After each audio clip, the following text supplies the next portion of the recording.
Test ও টি-20 খেলা থেকে অবসরের ঘোষণা দিলেন সাকিব আল হাসান।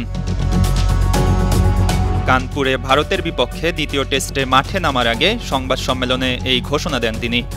আমার কাছে মনে হয় this is the right time যে টি-20 থেকেও আমি মুভ অন করি এবং আপাতত নেক্সট যে কিছু সিরিজগুলো আছে কিছু নতুন প্লেয়ার আসুক, নতুন প্লেয়ারদের সুযোগ দেওয়া হোক। বৃহস্পতিবার অনুষ্ঠিত এই সংবাদ সম্মেলনে সাকিব জানান তিনি টি-20 সংস্করণে তার শেষ ম্যাচ খেলে ফেলেছেন। অক্টোবর মাসে মিরপুরে দক্ষিণ আফ্রিকার বিপক্ষে ম্যাচ খেলতে পারলে সেটি তার শেষ টেস্ট বলে বিবেচিত হবে।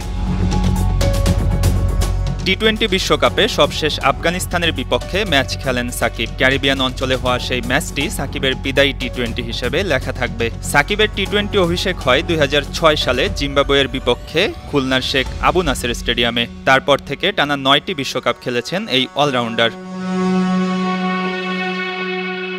টেস্টে সাকিবের অভিষেক হয় 2007 সালে ভারতের বিপক্ষে চট্টগ্রামে। এই বাংলাদেশি তারকার টেস্ট ক্যারিয়ার দীর্ঘ 17 বছরের।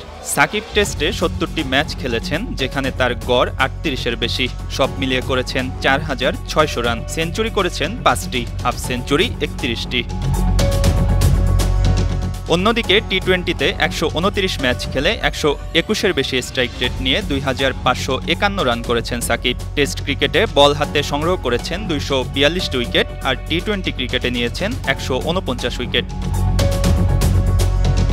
অবসর ঘোষণার পাশাপাশি সাকিব জানিয়েছেন তিনি বিদেশের ফ্র্যাঞ্চাইজি লিগগুলো খেলতে থাকবেন। এরপর 6 মাস বা 1 বছর পর যদি বিসিবি মনে করে তবে তিনি টি-20 সংস্করণে আবার ফিরতে পারেন। এট দি সেম টাইম আমি যদি ফ্র্যাঞ্চাইজি লিগ খেলাধুলার সুযোগ পাই, এখানে ভালো করতে থাকি, 6 মাস 1 বছর পরে যদি কখনো মনে করে বিসিবি যে হ্যাঁ না এখানে টি-20তে আমার কন্ট্রিবিউট করার একটা সুযোগ আছে, আমি পারফর্ম করছি এবং ফিট আছি, দেন আমরা ডিসাইড করতে পারি। Sports desk, 52 TV.